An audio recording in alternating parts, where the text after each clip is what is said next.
Ladies and gentlemen of the crypto space, we're live on a Monday, October 17th at 11:28 a.m. It's actually an interesting day. Things are a bit calm. There's not too much volatility in the market, so it's not like we're all running around with our like chickens without heads and worrying about where bottom is. Bitcoin broke the hypotenuse of its triangle, so there's a little bit of at least some strength in the market, and it's not like everything just wants to go down, down, and down. Clearly, we're always on the precipice of some sort of capitulation event where Japan unloads its sovereign reserves, or what the hell is going to go on with the ECB, and what the hell is going on with the war. So there's a variety of catalysts all over the place. We still have Europe on the threshold of winter and the energy crisis, and obviously what happened with the BOE, the Bank of England. And man, we've been going on for months at this point about all the insanity, all the reality, all the complexity, and all the uncertainty and legitimate fear, and that is just widespread across markets. But we also have a variety of technical indications that this is the largest drawdown in history. We have the correlation between the stock market drawdown and the bond market drawdown that has probably not happened in it's the worst ever. It's the worst bond market drawdown in the last 100 years. We haven't seen the correlation between the stocks and the bond collapse at least in the last 41 years. In this particular chart, I'll show you that. Let's zoom out. This is the 10-year. We've never seen this type of chart action before. Period. In the most recent history, unless you're 70, 60, 70, 80 years old, and in which case, does anything matter? You're probably sitting on like $4, $5, $6 million if you were investing back in the 50s and the 60s and the 70s, and you have all those millions making 3, 4, 5%. Who gives a shit? You're past the point of navigating markets to acquire more capital, and you don't have to think about these things. You're in retirement, you got Social Security, but we are relatively young, the persons that listen to me, myself, and we're interested in improving ourselves with regard to how well capitalized we are, and to do that, we have these discussions. So we're not going to dwell too much on macro today. We're actually going to talk about 3 protocols. What the heck is going on? We're going to talk about something that's interesting. Bear markets are for building, so these particular things are on my mind in a hopeful, in an interesting kind of way. In the back of my mind, certainly 2 protocols, 2 networks are still there, and I think they're shelved, but Cosmos and Polkadot are still on the table. Specifically with regard to the integration with the BSN. So we know all of that stuff is coming. We know, and we've talked about that for years at this point, the BSN and what's going on in China. And clearly we have all the macroeconomic complexity of what's going on in the East. But they are doing that. They are doing that type of integration at the nation state level, and they have influence with the other countries in the East. That as much of a macroeconomic shit show as they're encountering, these are the things that they're doing. And it must be meaningful no matter how devastated they are from a financial perspective. We understand what's going on with the dollar. We understand what's going on with the market. We understand the significance of the bond market, the U.S. bond market globally as a collateral system, and the leverage in the market. We understand all the calamitous things, but there's a lot of interesting things, and we have to maintain interest in these systems, maintain interest in financials, and navigate these markets, because if we're complacent, we get left behind. We have to keep up. So equity still doesn't interest me much. If anything, it would be real estate and the crypto markets that interest me the most. Now, real estate obviously is slow, and that's something that's not going to garner too much of my attention until a ripping bull market comes online, and then we could have excess capital and we would diversify into rentals, so on and so forth. But the crypto space still is primarily my focus. And in that regard, I must maintain interest. I must stay on top of the ball to know what is going on, why it's going on, how it's going on, and we got to know the hot shit that's going on. Now, Joe brought up a good point. Velodrome has been getting bribes. And I don't know the extent of the federation, but that's exactly the way Curve started. That's exactly what happened with Aura and Balancer, and then they slowly build, and Abracadabra's bribing over there on Velodrome, and a bunch of bribing on Velodrome.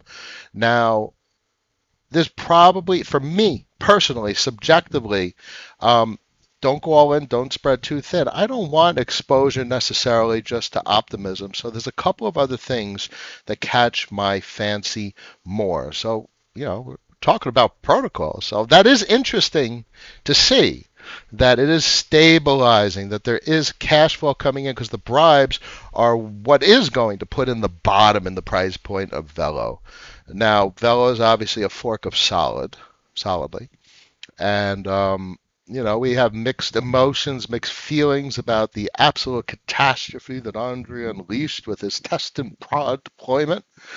And the thing that probably catches my eye the most is mainnet. It's always mainnet. Mainnet is where the capital is.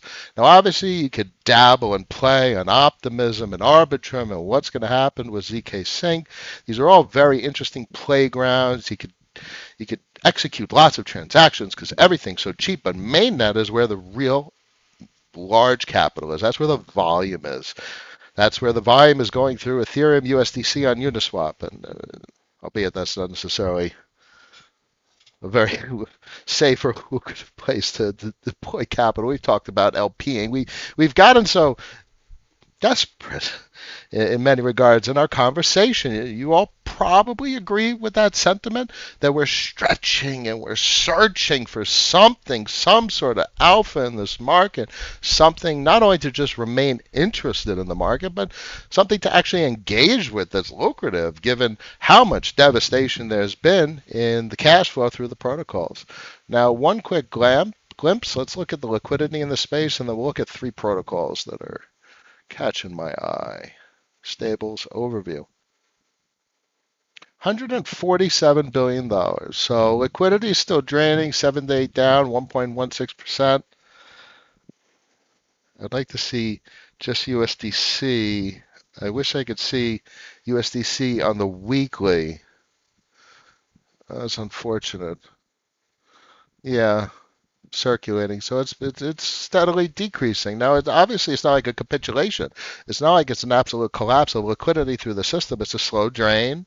It's a slow bleed as people are taking risk off. The large actors are taking risk off. They're redeploying. They're diversifying, or they're doing what they have to do to navigate these markets in somewhat of a rational kind of way. So this is not totally disheartening, and at some point you either have a capitulation down, in which case a bottom forms, or you just have a continued slow bleed. And I don't think the system is heading in that direction of a continuous slow bleed. I don't think there's the possibility of a recession because you're going to have a massive capitulation, some sort of credit event, and it's just going to be an absolute crash and freezing of markets, in which case either there's a deflationary collapse and there's absolute chaos in the streets, or governments around the world collude and coordinate with some sort of sophisticated and strategic intervention. How could you possibly have a recession? And that's really what makes the most sense. How could you possibly have a recession with all these things breaking? That would entail nothing catastrophically breaks for 1, 2, 3 years while things continue to decline and contract in liquidity. That doesn't make any sense. How stretched thin things are. And then you always have Luke Groman's narrative with the long end bonds. And when the bonds start to roll over, how the hell is the U.S. going to pay its entitlements? The interest on the sovereign debt, Medicare, Medicaid, and military. So I don't see recession in the cards. Maybe a shallow recession is exactly what the damn president said. You know, maybe January, February, March, and then they try and figure out how to get liquidity back into the system, of which there's $2 trillion still sitting in reverse repos. So there's plenty of liquidity to be unleashed into the system, as Arthur talks about. What happened to the chart? Oh no, it's all messed up. That's unfortunate. I love showing you guys that chart. Let's refresh and see if it shows. Something's messed up with the chart. That's very interesting. Clearly the MACD is useless. But that's besides the point. Okay, let's hit some comments. And I have three tabs up here that I'll talk about. Raul, hello. Crypto Jake's in the house. Zero X Klaus. Good morning. Loki. Zoidberg, Caution Fund, thanks for helping us do the same. Well, we're navigators. Certainly the topic of conversation here isn't necessarily outperforming. If anything, my core focus is avoiding underperformance and avoiding extreme loss and being prudent and rational and having a long time horizon and being well structured and being reasonable and not going out on the risk curve too much. Anyway, let's do as best we can. Hey Noah, first time live. It's a pleasure, Luke. And Dan's in the house. Always a pleasure. All right, first thing that caught my eye is Frax is close to its liquid staking derivative, and um, no, I'm interested in how they're running the nodes, but aside from that, we understand the financial implications of what Frax is capable of with regard to incentive. One, you get a gauge, and then you have curve incentives, and obviously Frax has Frax incentives, and then Frax obviously bribes, so they're able to juice incentives, whereas um, ST Ethereum and RF don't necessarily have as much firepower, or at least sustainable firepower, as Frax is capable of mustering. So this means there could actually be quite an amount of incentives applied to FRX Ethereum. Um, so from a financial perspective, that's quite intriguing. If FRX Ethereum garners a significant amount of attention as compared to ST Ethereum and RF, that is certainly something meaningful. Um, so this definitely catches my eye. And best part is there's not much to think about because my position has been in Frax for years at this point. So it's not like I have to consider taking a position. And it's not like I have a capacity to consider liquidating a position because that thing is staked in base locked VEFXS. So that's something that I truly appreciate about the base voter escrow, the old school voter escrow. There's all these liquid staking derivatives that facilitate staking but maintain liquidity, and that doesn't give us the strong hands. So I appreciate the strong hands, and it's turned out to be a good decision. And I'll know in hindsight only, but I think they were good decisions. Oh, green shirt. I haven't worn a green shirt, and you can see the green screen's effect. I just noticed that. So we all know Frax is capable of maintaining PEG extraordinarily well, so I think Sam and team will be extremely prudent with how this is deployed. They won't grow beyond their means to maintain PEG, so that's quite interesting. So everything we come to expect should probably be the case, and whether this is bullish, dare we say the word bullish? I'm not really too interested in that word, even during a bullish market, but these are definitely things that are interesting. And how that plays out, we'll only know in hindsight. The other thing that interests me is solidly coming to mainnet Ethereum. Clearly, we got through the burn phase, and any capital that was left over, and that was a fair amount of capital that was just sitting doing nothing. 0x solid and solid ripped up nicely before everything was all said and done, and then the burn was complete. And you follow them on Twitter, and we'll see what happens there. But if Velodrome is any kind of foreshadow, that should be interesting. I mean, mostly what I'm looking for with regard to solidly is it's a reinflation of some quantity of capital. Where is it? Solidly exchange? Is that it? Oh.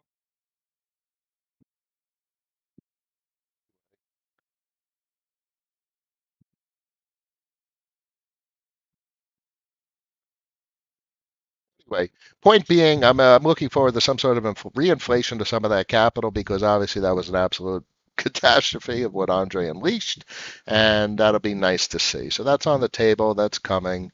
And another protocol that catches my fancy is Tapioca.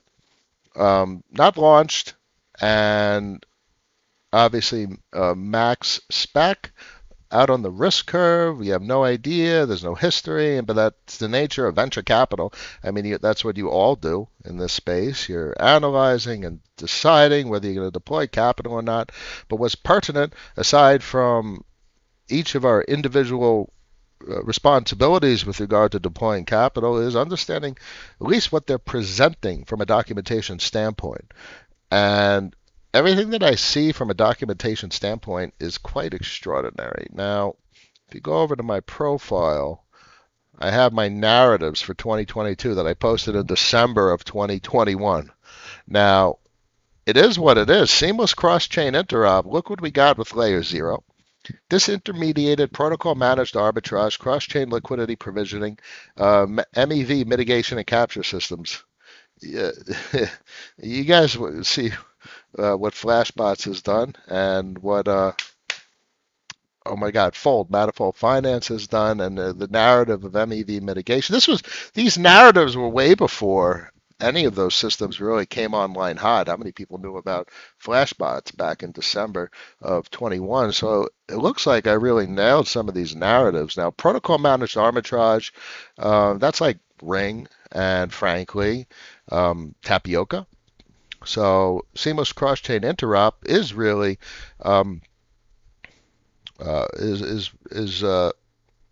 is what Tapioca is talking about, and how they're going to do that is with the layer 0 and every network that layer 0 touches. So we saw some of these narratives emerging, but it's taken time.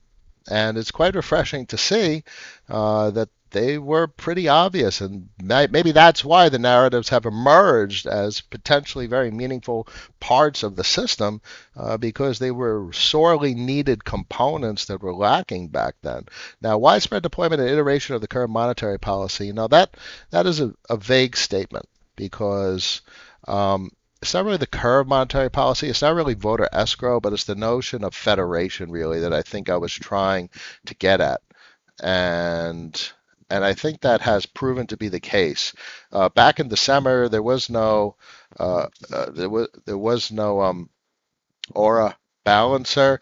Obviously, Velodrome was nowhere to be seen, and Solidly, I don't think was launched yet. So that was part of me maybe saying something like this, but that's really the heart of what I was probably thinking when I wrote that. It's the Federation, and Aura Balancer hits the Federation decently, and Velodrome is getting a bunch of capital inflow into the voting incentives, which will drive further Federation participation.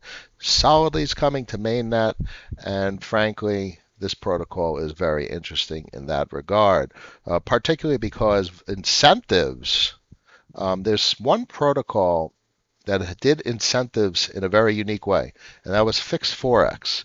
If anyone ever dabbled with fixed forex, you'll notice that the claims are RKP3R.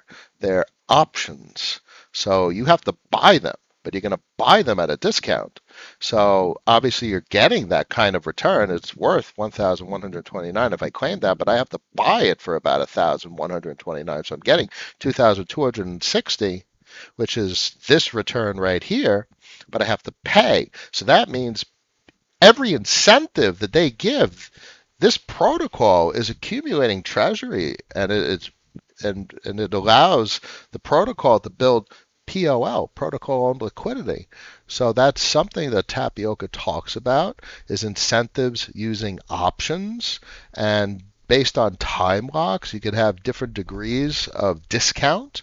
And this all catches my fancy. So if obviously it starts on optimism, you're going to have cheap transactions, but if you're using layer 0, you're going to have assets in every single exchange, every single network. So this is very interesting. There's going to be a stable coin. There's going to be gauges and voting and boosting and loans and debt and the liquidation engine and all the good stuff. And look, they have the same yield box, which they say is the second version, which they finished, which was the original thing from Kashi and DegenBox that Abracadabra licensed from Boring Crypto. So this is that product. So there's definitely some interesting things going on here, aside from the risk associated with the relatively new protocol. From what is presented, with a vision standpoint, this is the last thing this is not robust. This is an extraordinarily robust protocol. I mean, just click through it yourself. Click through it yourself. I'll put the link in the chat for you guys. V0 gauges boosting, liquidity bootstrapping. There's going to be a balancer, LBP, and I mean everything with the layer 0 and the Omni tokens. Quite interesting to say the least. And it's liquid wrappers for Aura, Curve, GLP. So this really hits on a lot of very interesting protocols, and it should pull them all in. And anyway, so this is me in a bear market looking at builders, and something stands out. A couple of things stand out. They, clearly, solidly had a great concept and vision, and it was deployed horribly, and that's besides the point. But after all these months with 0x DAO and Solidex, there was a lot of participants, and they were given a lot of money by Andre after he left and took his sabbatical. So he paid a lot of people, and I'm sure they had more than enough capital to continue significant effort and work. And I have a good feeling about the mainnet launch. I think they probably nailed all the edge cases, maybe even a little bit more than Velodrome, but that's obviously a speculative statement, but it's irrelevant. What's pertinent is optimism versus mainnet total amount of capital available and what kind of activity we could see in the protocol. So this certainly catches my eye. Not that I'm interested in any kind of deployment. The last thing I'm thinking about is any kind of deployment in this environment. I did exit my Aura position, and I have my Convex position coming up on Wednesday. And I still don't know. I've been talking about this for how much time in the forum, what to do with it.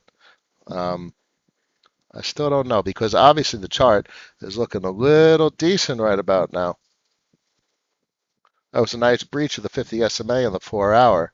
You can't look at the convex chart really on the weekly. It's too little chart history. And obviously on Binance, I maybe could do like a spread to see it on Uniswap. But this is mostly what I go with nowadays, is the Binance data. So this is not much to go on. What you got is you have a compression, obviously. If anything, it's a bit triangular, which would be a bear flag in this type of situation. But the question becomes, how much lower does it go? Does it print a lower low? And the same conversation that we've been having for months at this point. And you get nothing on the weekly. There's literally useless chart data. Let's take a look at Curve real quick, and I'll take a look at some comments. So Curve perked up a little bit, back up to 90 cents. That's good to see. Same here. It's the same question for almost every chart. Does it print lower lows? Do we have significant capitulation? Does the dollar start to turn around? And then all our beloved protocols that likely still occupy a good portion of our portfolio stabilize. And that's what's most important. It's not necessarily appreciating, but it's at least stabilizing. You're not going to have a period of outperformance and appreciation until there's a significant amount of excess liquidity. And that's not going to be the case until the dollar reverses. The dollar just puts all that pressure, and what the hell is going on in Europe? And even if the dollar reverses, you still got an energy crisis. So it could be quite some time before liquidity starts to reemerge itself in these markets. But then again, it's always meaningful to say there is a huge amount of capital out there, which means you could have a very catastrophic type of global financial system. But if something is outperforming, that attracts capital. If something is systemically meaningful, that attracts capital. Now you'll have the detractors say the crypto space isn't something significant, but maybe it is. Maybe this is an extraordinary revolution of financial activity that offers things that some of the big institutions or maybe governments see that is absent from existing financials, and maybe it's bigger than any of us realize, and maybe it's not bigger than any of us realize, for that matter. But in that instance, if it is bigger than any of us realize, and a government or an institution says it is, then all of a sudden you can have the barest of barest market conditions, and you can have significant capital inflow. This happens in individual stocks all the time. This happens certainly in the commodities markets. If oil compared to pick another type of energy source, if something is in a position, strategic positioning, it could receive significant capital inflow, because even in horrible financial markets, there's a huge amount of capital out there. What is austerity? What is recession? It teaches the overall market actor to extend more due diligence when deploying capital. It cures a bad capital allocation. And that's what's been plaguing the market for so long, and that's why bullshit meme stocks and a lot of meme cryptos have done what they've done. It's just poor capital allocation to shit that doesn't have systemic significance with regard to what it does, its utility, its technology. But there's significant utility to these protocols, particularly because these things capture dollars, and they mimic emerging markets. Anything that captures dollars must be an emerging market of some kind. And how this emerging market plays into the global system of emerging markets, we don't fully have that picture yet, but what we know for certain is these systems are capturing dollars. And that's got to be extraordinary. We'll only see in hindsight what the hell the full story is of that, but that's got to be extraordinary. It has to be. Brian's in the house. Sir Joe, a pleasure. Joe, I thought the future of Ethereum was on L2 since mainnet cannot handle heavy traffic efficiently.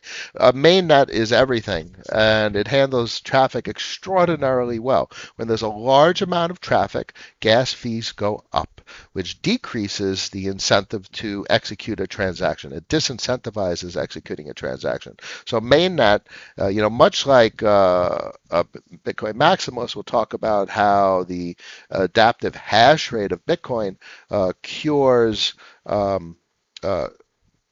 lot of concern for malicious activity. This is something that occurs also for Ethereum. If there's excessive activity, the cost per transaction goes up, and that's how mainnet cures itself from certainly bad actors. That's something the L2s and Alt L1s have had to deal with, which is spam. If you have cheap transactions, it's easy to spam and attack the network.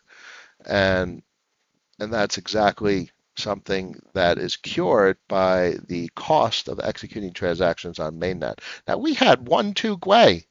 You realize that? We had the cheap $2 transactions on Ethereum. And that's what the time to do things, and obviously those are bearish market conditions, but still, and that incentivized people to actually do transactions because of how cheap it was. So mainnet is where everything will be and will remain. Now, how that plays into the L2s, I don't think we fully understand, but clearly it's very interesting. Roll-ups and batching the transactions, and it's certainly interesting. I don't think the future is either one of them mutually exclusive. I think it's all connected, and clearly the large actors are going to want instantaneous finality on mainnet. If you're doing $1 billion transaction, you're going to want that transaction to clear right away and not wait for a roll-up or an L2 to batch the transaction. So the large money, the big money, will not hesitate for a second with $1,000 to $5,000 transactions in the future. That's just obvious. Brian may have missed it and can say so, but did you chat about the Curve USD tweet? Oh my, that is quite extraordinary. So you guys know where I stand on Curve, and I certainly have a high opinion of of the potential of a Curve stablecoin that will be fully decentralized and owned by the protocol. If 100% of revenue goes to, VE voter escrow participants, um, that's quite extraordinary. I imagine the amount of capital on Aave and all the protocol revenue that Aave makes, but on Curve it goes to the voter escrow participants. I think it's very meaningful from a systemic perspective, like a protocol. That's important. It's important to not be a company, and that was the original intent of a decentralized deployment that's censorship resistant, and it just is. The protocol is. It cannot be modified, and it exists in perpetuity as long as the network exists. And that's what Curve built. They have a lot of components that are questionable. Tokenomics are criticized quite often, but the immutability and the existence of the protocol in perpetuity, that's one thing that they certainly nailed. One curious views in the house. Dan, CVX CRV lagging quite a bit behind Curve and Peg. Yeah, we got SD CRV and the other ones, and CVX CRV is lagging. Now, it is what it is. I'm not too fond of liquid staking derivatives, partially because I don't trust myself. I will sell something, and look, I'm contemplating selling things, be it Aura or BLCVX, and so that is one thing I appreciate about a non-liquid staking position. You are locked in voter escrow in perpetuity. It's a purchase, not a position. And that's something I've said for quite some time. Um, is what it is. We'll see in hindsight. You know the deal. That's the drill. Michael, morning, sir. Largest ever. It's a good one. It's a good one. One curious view, 30 days since the merge. Net supply increase 0.06. The disinflationary pressure on Ethereum mainnet is quite extraordinary to see. It's at 0.07 now. But 7,000 increase in Ethereum as compared to 390,000 is an absolute disinflationary collapse. This is the tightest monetary policy on the planet. And this blows the roof off the Fed's pace of tightening. It's just at a whole another level. It basically went to zero deficit spending. It's an absolute in comparison, an achievement of astounding proportions. Obviously, a sovereign country cannot cut their deficit spending to zero, so this is only achievable because of how small it is, relatively speaking. But from a financial perspective, it's extraordinary. There is no country on the planet that could do anything like this. And from a currency perspective, because it certainly is a currency, you need to purchase Ethereum to operate on mainnet to engage with any transactions whatsoever. So there is a constant demand for this currency. So in combination with the fact that you cannot withdraw stake positions in nodes until the next upgrade, you have a complete collapse of increase in supply. It's quite extraordinary to see, especially, merge is done. And this is the behavior. And this chart right here, this simple chart of 1 month, is downright extraordinary to see. Tapsy's in the house, a pleasure. I blame Llama Air Force. Yeah, yeah. Llama does right, and the union and the other derivatives. I don't know what to make of the derivatives except what I've historically said, that they encourage participation, and that just further disrupts circulating supply, and that probably is going to remain my base case for quite some time. Joe, Safe Moon is about to pump. Ay, ay, ay, ay, ay. I'm not even going to say that name a second time. It's like Candyman or something. Safe Moon, Safe Moon, Safe Moon. It's actually getting back up there now, 86 cents compared to 89 for Curve. Okay, so it'll regain peg at some point. That's the whole point. The arbitrage is there, and the yield is there, and it will eventually rebalance. It just doesn't garner much of my interest. And what's pertinent is, convex they lock their CVX curve in CVX CRV, and Frax is locking their curve emissions in CVX CRV and passing the CVX CRV emissions off as incentive. And I think that's quite interesting. This all disrupts curve circulating supply. Now, there's the argument that the derivatives pass through the inflation or they can't pass through the inflation, but they pass through the depreciative pressure as the incentive, no matter the denomination, particularly if it's a liquid staking wrapper and it gets sold, it puts depreciative pressure on circulating curve. But it's still a decreasing supply of circulating curve. And if you want voter escrow, you can't do it with a staking derivative. You need base CRV. So I think a good part of my argument holds up, including even considering that argument I heard regarding liquid staking derivatives passing on inflation.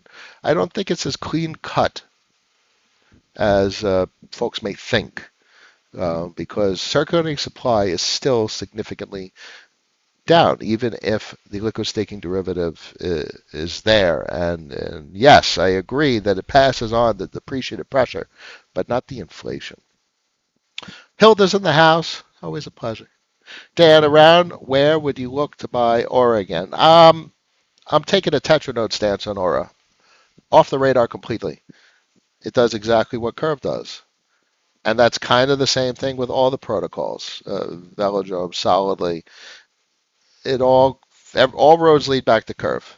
And I'm going to take that maximalist approach with regard to that position. Now, there's other positions, there's other protocols. I have a diversified portfolio, but I don't need to diversify with regard to DEXs, with regard to that type of position. Which me saying that further encourages me to liquidate the CVX position. I just don't need it. It's expressed already. The Curve Federation position expresses itself. I don't need a derivative of it to diversify. What's the point of diversifying? I already have the base implementation. Anyway. Any idea why ENS chart is strong? Well, it's a big deal. Back in the day, you used to have single word domains, and they're worth a fortune today. So you have a domain name, an Ethereum name service explosion. And this happened back in the 90s, just the same. You have a frenzy over what could potentially be. And it could be just as big as the internet, maybe bigger. Could be. And that's speculatively the behavior you're seeing in the chart, as well as the load, and you can probably see it down here, with regard to volume. I usually see it up here. Yeah, ENS at least, 14 Ethereum. So it's up there because that's the narrative. What happened in the 90s with regard to domain names. So it's a big deal. I think it's a big deal. Last question for the day. Michael just inherited an IRA 8 months ago. It was all cash. If I thought it was cash, it was bonds down 40% now. Yikes, advice. I got no idea. In the end, you'll have to make your own subjective decisions. That's a catastrophe, and that's exactly what retirees are going through. And this brings us to the macroeconomic conversation we have all the time, is the stock market crashed. It didn't collapse, but it crashed pretty hard. And so did the bond market. And this has really never happened before, at least to this degree, at least in the last 100 years. There's never, ever been a drawdown 60-40 portfolio like this in recent history. It's a catastrophe. Now, what to do with that? Decisions are absolutely incredibly difficult and hard. I'm not a fan of excessive bonds. Now, bonds could easily shoot back to zero with regard to yield, and you could have a risk on in bonds where bond yields collapse to zero, bond prices go completely vertical, and then you can sell the position at the top. Risk on bonds. Right now, bonds are still risk off. Look at this shit. This is an absolutely horrific chart. 10 years, right down the pipe. Gives you a broad perspective of what's going on. As things collapse, oh my goodness. Look at the four. That's the monthly candle. Look at it back almost at that green line. 3.963. Look at the 4 hour. Look at those candles on the 4 hour. Look at that wick. It's woof, woof. It tried the pullback down. Buy pressure. Three. Look at these three wicks. This thing's going to breach. It's going to breach four. And this is where we start to think about capitulation of some kind. At what yields does it start to get uncomfortable? Clearly, you regulators have a lot of time because what's on the balance sheet and what's in circulation doesn't reset instantaneously, and it's staggered, it's laddered. So these higher yields don't reset for some time. Clearly, on the short end of the curve, 1, 2, 3 months, they reset sooner. But it's going to take a long time for 10 years to reset. So it's years out, but they issue 10 years every year. So it ladders. But that's the calculation. As the bonds roll over and they reissue, they're at these higher rates. So that increases the expenditure requirement of the Fed or the federal government. And then, do they have it? Do they have enough tax receipts? And that's the equation. Does tax receipts collapse? Can you have a recession? It's a very meaningful question. Can the system handle a recession? 20, 30, 40% reduction in tax receipts. Can it? What if bonds rip up in yields 5, 6, 7, 8%? How could the system handle a capitulation where the stock market crashes, bond yields absolutely rip to the upside, and business activity collapses where tax receipts collapse, and tax receipts collapse probably in good part because of financial activity. This is a purely financialized economy, and business activity does not account for the vast majority of activity in the U.S. So most tax receipts come from financial activity. It's walking a fine line, boys and girls. It really is. So I certainly will never have an easy answer for that very complicated situation, Michael. I know the feeling. And in the end, you only ever know in hindsight if you made good decisions or not. If anyone ever tells you what to do, or you think something is certain, someone's full of shit. Either it's someone else or yourself. There is no certainty in this business, only calculation and risk. That's the deal. Loki, for someone getting new into VECRV or VL Aura, you would see the VECRV position as more attractive. Not necessarily. I see V curve as entrenched. They have the largest federation. They're the original. I see the CRV USD narrative as extraordinary. Now, what's going on with Aura? Aura and Balancer are building a federation. VE BAL still doesn't have any momentum. Aura has done decent. It's held up in price, which means the feedback loop is working. It's capturing capital, and it's drawing in capital from bribes, either be external or the transaction fee source.